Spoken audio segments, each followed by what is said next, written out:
Hallo und herzlich willkommen zu einem neuen Video. Stellt euch vor, Sonntagnachmittag, hervorragendes Wetter und eure Frau oder euer Mann ruft, der Rasen muss gemäht werden und ihr sitzt mit eurem Bierchen im Stuhl oder mit eurem Cocktail, was auch immer, und habt einfach keinen Bock drauf. Da hilft doch was, und zwar ein Rasenmäherroboter, und wir haben heute einen hier, und zwar sehr konkret den Redkey MGC 500.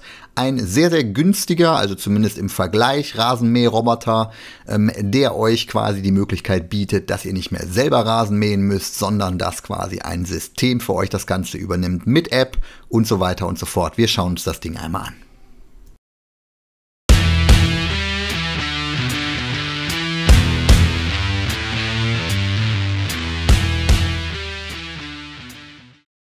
So, und das erwartet euch, wenn ihr das Paket auspackt. Euch begrüßt sozusagen der Karton, habe ich tatsächlich auch nicht ganz so oft gehabt.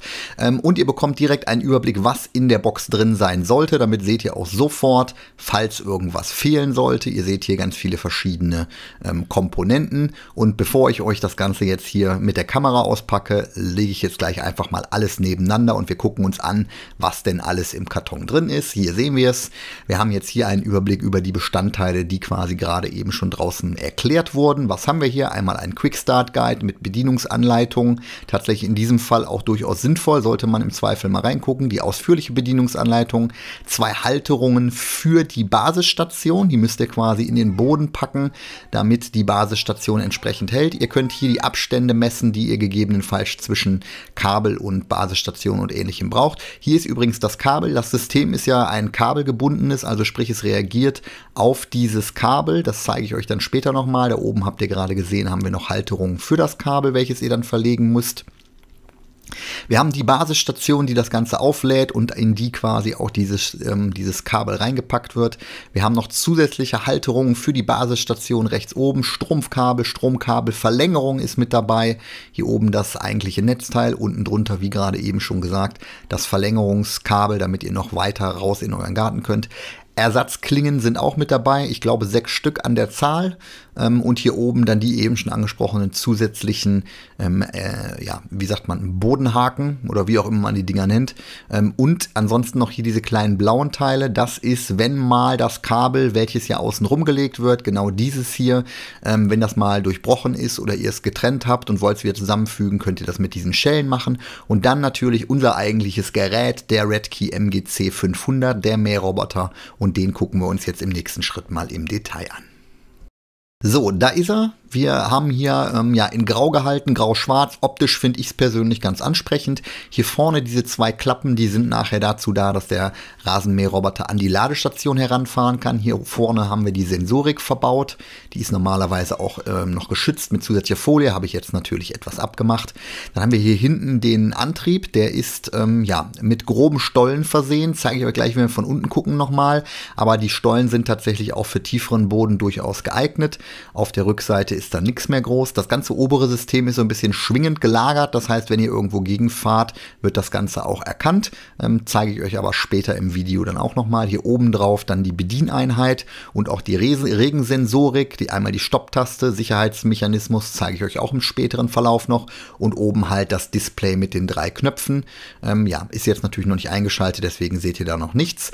Wir gucken uns das ganze Ding aber jetzt direkt auch nochmal von unten an. Hier seht ihr die Stollen nochmal ein bisschen mehr im Detail. Also sie sind tatsächlich sehr grob, sollte also im Normalfall, selbst wenn der Rasen ein bisschen nasser ist, auch wenn da Rasenmähen nicht so viel Sinn macht, ausreichen. Hier unten noch zusätzliche Informationen, stellt nicht ganz scharf, 20 cm Schnittbreite und so weiter und so fort. Hier die beiden Akkus, die das System dann mit Strom versorgen, und hier der Drehteller mit den 3 Messern, die sich dann nachher auf die entsprechende Schnitthöhe einstellen können. Und das vielleicht schon mal vorweggenommen, die Schnitthöhe lässt sich in der App justieren, finde ich persönlich ganz cool, kann man individuell einstellen, wie hoch oder wie niedrig soll denn das Gras sein. Vorne sind das Hartplastikrollen, die dann dafür sorgen, dass vorne auch Stabilität mit drin ist. Und im nächsten Schritt gucken wir uns mal die App an.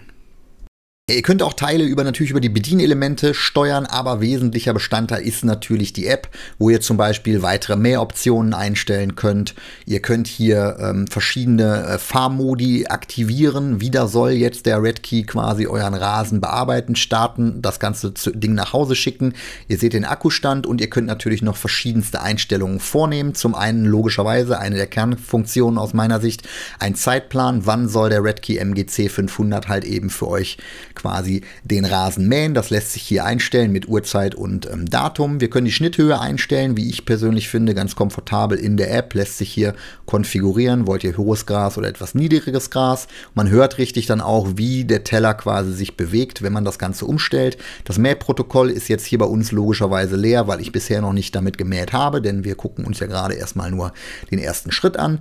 Ihr könnt die Regen- und Schneewahrnehmung aktivieren. Das ist dieser kleine Sensor, den wir vorhin oben drauf gesehen haben. Bedeutet, wenn es anfängt zu regnen, dann wird quasi nicht gemäht oder es fährt zurück in die Basisstation und versucht dann später nochmal das Ganze entweder nach 1, 2 oder 3 Stunden oder halt eben in dem Fall bricht er auch ab, wenn ihr auf Off geht.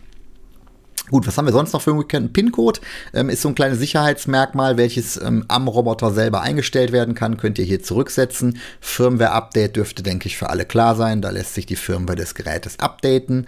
Informationen zum Gerät ist jetzt uninteressant. Da ist die Seriennummer drin. Ihr könnt das Gerät auch einstellen, auf welche Maßeinheit. Logisch. Es gibt auch noch einmal die Anleitung. Wie gesagt, Anleitung, gerade beim Verlegen des Kabels und so weiter, sollte man sich das im Zweifel noch mal kurz angucken. Ist zwar eigentlich super easy, aber ich hatte zum Beispiel so ein bisschen das Problem, dass ich die Halterungen für die Kabel nicht tief genug reingesetzt habe. Das kann man dann natürlich nochmal ändern. Gut, hier könnt ihr das Ganze auch noch umbenennen, auf Werkseinstellungen zurückgehen, das Ganze aus der App löschen, die Protokolle für einen Service hochladen, falls das notwendig sein sollte, wenn ihr ein Problem habt und mit dem Support in Kontakt seid. Und ihr könnt das Gerät auch freigeben. Auch das finde ich ganz spannend, wenn euer Mann oder eure Frau halt auch damit arbeiten soll, dann lässt sich das Ganze hier auch direkt in der App freigeben. Ja, das war es eigentlich schon und wir starten jetzt mal los. So, und wenn ihr das erste Mal startet, und das passiert jetzt gerade hier, dann kartiert in Anführungsstrichen der Redkey MGC 500 einmal die Fläche. Ihr seht jetzt hier, beziehungsweise man sieht es wahrscheinlich nicht, aber ich habe jetzt hier dieses schwarze Kabel, welches ja quasi das äußere Feld der Mähfunktion sozusagen markiert, habe ich hier einmal verlegt, und wenn wir dann auf Starten gehen, dann fährt der Roboter dieses Feld einmal ab, um sozusagen eine Karte für sich anzulegen, damit er weiß, wo er denn langfahren muss, kann, darf und soll. Ja, das ist nur beim ersten Mal der Fall, also sprich, wenn ihr quasi das Ding zum ersten Mal initial startet, dann macht er hier genau diesen von mir angesprochenen Move, also er fährt einmal nochmal rein in die Station und jetzt legt er los und fährt das komplette Feld einmal ab. Danach kann er dann quasi auch logischerweise innen drin seine Bahnen ziehen, aber er muss ja erstmal wissen, wo denn überhaupt das Kabel liegt, und hier, wie gesagt, nochmal der Punkt, der bei mir tatsächlich am Anfang nicht funktioniert hat, weil ich die Plastikgenüpsel nicht tief genug reingedrückt habe. Auch das erkennt er und meldet dann sozusagen das als Fehlermeldung zurück, damit ihr dann die Möglichkeit habt, die Plastikhalterung oder ich weiß nicht, wie nennt man das, diese Heringe, nennen wir es Heringe, noch tiefer reinzumachen. Denn warum müssen die tief drin sein? Logisch, der Roboter fährt ja quasi dann nachher einmal rüber und mäht auch über diesem Kabel, damit das quasi das ganze Feld gemäht ist, und wenn die zu weit rausstehen, dann würde er ja quasi mit seinem Mähwerkzeug gegen diese Plastiknüpsel stoßen. Ich habe übrigens jetzt hier mal ein bisschen schneller gemacht, damit es nicht so langweilig für euch wird. Der Roboter ist jetzt nicht der allerschnellste, würde ich sagen, aber es geht im Zweifel schon relativ zügig, und hier seht ihr, wir sind jetzt einmal durch, und dann ist quasi der Moment gekommen, wo die Kartierung abgeschlossen ist, und im nächsten Schritt beginnt dann jetzt auch der Mähvorgang, sodass ihr dann die Möglichkeit habt, entsprechend zu mähen. Und davon zeige ich euch jetzt mal ein paar Bilder. Ja, jetzt hoffe ich, dass man so ein bisschen erkennt, und ich baue drauf, dass vielleicht ihr so ein bisschen hier bei den kleinen Gänseblümchen und so weiter und so fort seht, dass das Ganze auch funktioniert. Also der Roboter fährt quasi seine Bahn und mäht dann entsprechend das Ganze ab. Dann am Ende der Bahn, und hier ist quasi das Ende der Bahn, dreht er sich einmal und bringt sich neu in Position, um dann die nächste Bahn zu fahren sozusagen. Hier seht ihr das ganz genau, wie dieser Standardmodus funktioniert. Das Mähbild, ich bin jetzt kein riesen Rasenmäh-Experte hatte, um ganz ehrlich zu sein. Aber für mich ist das Mähbild schon sehr gut gewesen. Also das heißt, am Ende des Vorgangs war dieser abgesteckte Bereich innerhalb der Kabel war schon mehr als ausreichend gemäht. Und wer sich jetzt wundert, dass hier quasi gerade vor dem Mähroboter noch Pflanzen oder beziehungsweise Restgras zu sehen waren, er fährt nicht immer eine Bahn an der anderen, sondern versetzt das Ganze so ein kleines bisschen. Sprich, im nächsten Zug fährt er dann den Teil, den wir gerade eben vergessen, Schrägstrich vergessen, in Anführungsstrichen vergessen haben, denn er soll ja quasi das dann wieder nachholen und genau das tut er jetzt hier auch. Jetzt fahren wir quasi die Bahn, die gerade eben in der letzten Bahn, die wir gesehen haben, vor dem Mähroboter war, damit auch hier entsprechend das Mähbild dann dann sauber abgebildet wird. Insgesamt muss man sagen, aus meiner persönlichen Sicht, dafür, dass ich noch nicht hunderte Mähroboter gesehen habe, sauberes Mähbild, sieht alles gut aus. Bei Mährobotern ja durchaus ein wichtiges Thema ist so ein bisschen die Sicherheit. Wenn der Roboter erkennt, und ich habe euch gesagt, das Ganze ist oben etwas schwimmend gelagert und da haben wir gerade gesehen, er erkennt, er ist irgendwo gegengefahren, umfährt das Hindernis jetzt und mäht dann quasi weiter und vermerkt auf der Karte, dass hier ein Hindernis ist, welches ich zukünftig umfahren muss. Das funktioniert natürlich logischerweise nicht nur mit meinem Fuß, sondern auch mit anderen Dingen. Wenn da ein Blumentopf steht oder ähnliches, erkennt der Roboter, dass da ein Hindernis war und fährt dann entsprechend weiter, beziehungsweise umfährt das Ganze und macht dann seinen Vorgang entsprechend weiter. Die andere Möglichkeit, die ihr habt, ist natürlich, wenn ihr merkt, irgendwas stimmt nicht oder das Gerät fährt auf irgendwas zu, worauf es nicht zufahren soll und ihr habt Angst, dass es nicht das Ganze erkennt, könnt ihr hier diesen Notstopp drücken, diese große rote Taste, dann stoppt der Roboter sofort und ihr habt die Möglichkeit, das System dann quasi einmal außer Betrieb zu setzen, damit es dann entsprechend auch sicher ist. Gucken wir uns im Nachgang nochmal einmal die Unterseite nach dem Mähvorgang an. Hier seht ihr, ist ein bisschen was drin geblieben, das fällt aber gleich raus, wenn ihr es umdreht und ansonsten würde ich sagen, bleibt hier nicht viel im Gehäuse hängen, sondern das meiste fällt raus, es sei denn, ihr seht hier noch irgendwas, aber aus meiner Sicht auch kein Problem, hier das Ganze dann zu reinigen, weil das ganze Gras, welches abgemäht wurde, halt entsprechend rausfällt und eben sich nicht verhakt.